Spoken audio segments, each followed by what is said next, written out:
All right, thanks, John. We're here with the head coach and the assembled media. So, Coach, it's rare that you see in college football back-to-back pick sixes at the football game. Turnovers are bad, within themselves. What did you see on those two plays? And secondly, what kind of disadvantage did it put you in your plan offensively, if at all, after an opening like Yeah, what I saw is I got to do a better job of coaching Brennan, in those situations to help him, be able to process and the first one, when you work all the way across the field, if you're late on a quick game, but that's on me. I got to do a better job of making sure that he is prepared a week in and week out, and then on the second one, what you saw there was just their guy made a good play, man. We were sitting on a situation where we're trying to clear it out with an out route, and he guessed and he came off of the out route and it made a play. But overall, we got to do a better job coaching. I got to do a better job of having the team prepared to play. that? Yeah, Coach, in that first quarter, obviously things began to snowball a little bit. You got the 28-0. Their physicality. Can you talk about Pitt up front? How difficult was it? Yep. You lose Furnish later in the game, but even from the jump, difficulty of blocking Pittsburgh's front. Well, we knew it was going to be a challenge, and they did a good job, and they showed up with the right mindset and ready to play. And I didn't do a good job of having the guys with the right mindset, understanding the matchup that we had, the physicality that was going to take, the intensity and enthusiasm that we started the game with. So it's not on the players; it's on me to make sure that I fully articulate and have them prepared to be able to play in a game like this. Last two things for head coach Tony Elliott. Coach, you have been consistent in your message and your core values. Mhm. Competitive stamina. After a 28-0 first quarter, it was a 9-7 football game. Did you see anything in as bad as the loss might feel to you that you might be able to build on in terms of that value? I thought that some guys were able to persevere through the adversity, and it was a physical game. You got guys going in and out of the lineup. But I thought the guys battled. Defensively. They gave up in the second half. I think it was three tries for field goals. So there's going to be some positive, but for me, it's a lot of ownership, of an evaluation, of making sure that I do everything that I'm supposed to do as the head coach to have the coaching staff and the players ready to go. Thank you. Jeff and then Greg. Tony, you said during the week that you thought the game would be won in the trenches. You knew Pitt was good in that area. Did you think it would be kind of as one-sided as it turned out to be, particularly their defensive front? Ton of respect for Coach Narduzzi first and foremost. I think he does a great job of getting his guys to buy into what they represent, the city that they represent, and they're always going to be physical. And for us, I thought coming off of the Miami game, that the guys had an understanding of what it is, but apparently I didn't do a great job this week of articulating just how physical it was going to be in the trenches, and that's on me. After Brennan throws the two picks, what's the conversation like? And was there any thought there to go to Jay at all?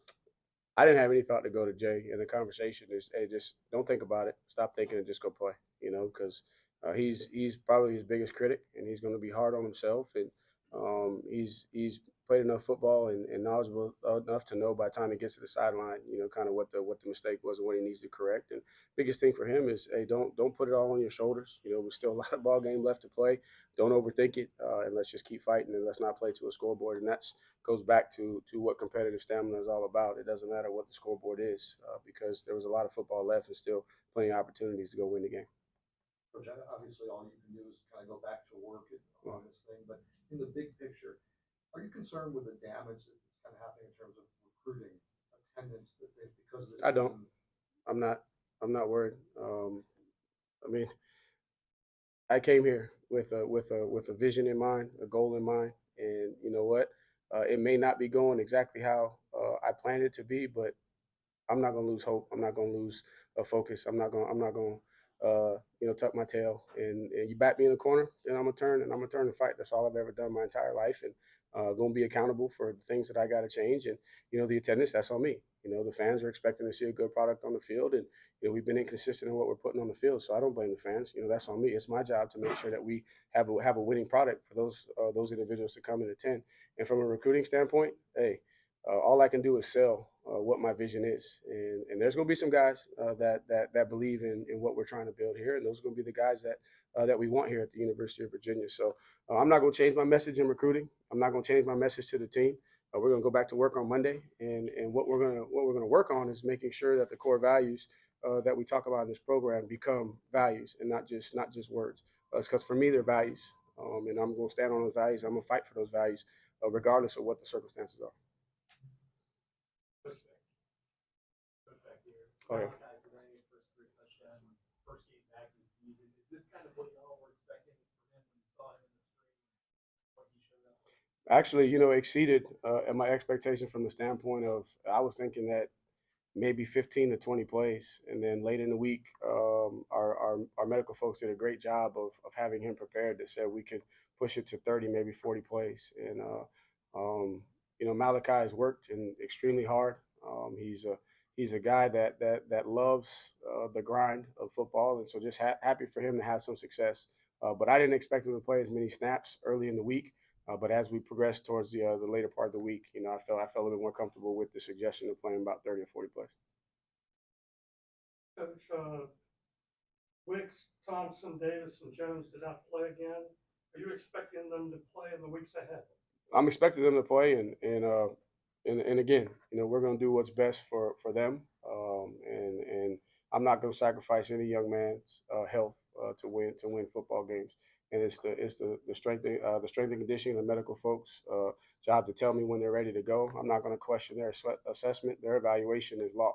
That's what I tell Miss Kelly all the time. My job is to coach the ones that you say are available to coach. And those guys are working hard. Obviously, they're all disappointed. They want to play. They're competitors. They're hurting in that locker room too because they believe that they could have helped the outcome of the game. But at the same time, KT, if he's 75%, I'm not going to put KT on the field. I need KT to be 100%. That's only fair to him, and that's only fair to the football team. So I'm expecting them to be back next week, and man, we'll take it day by day. And at the end of the day, it's not going to be an excuse. We're not going to make an excuse for who we don't have. Our job is to coach the guys that we have on the field that are available. That's why they put the C on our hat. And again, I'll be the first one to tell you I got to do a better job of making sure that the ones that are available, I have them ready to play.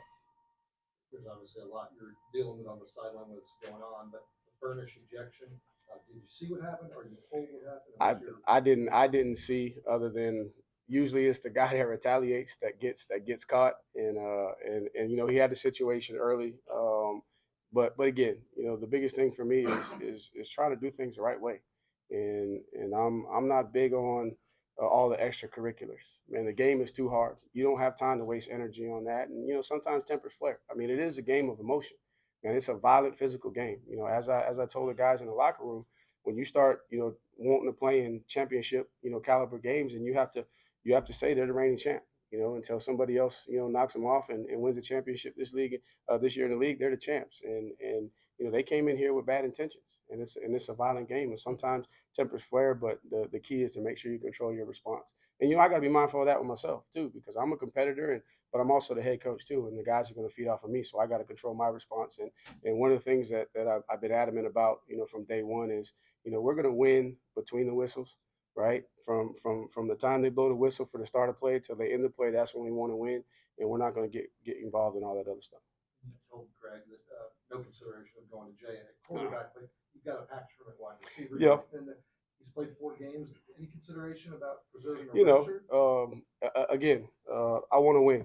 There's no question about that, and I want to win. But I also understand that it's more than that. And then these young men, and they got careers, that you got to think about. And so, Jay's a guy that we got to take that in consideration from that standpoint. But there was no talk about putting him in at quarterback. Man, Brennan's our guy. I mean, for anybody to question, about Brennan Armstrong, question Brennan Armstrong. I mean, come on, man. He's one of the best quarterbacks that's come through this league. Now, tough season.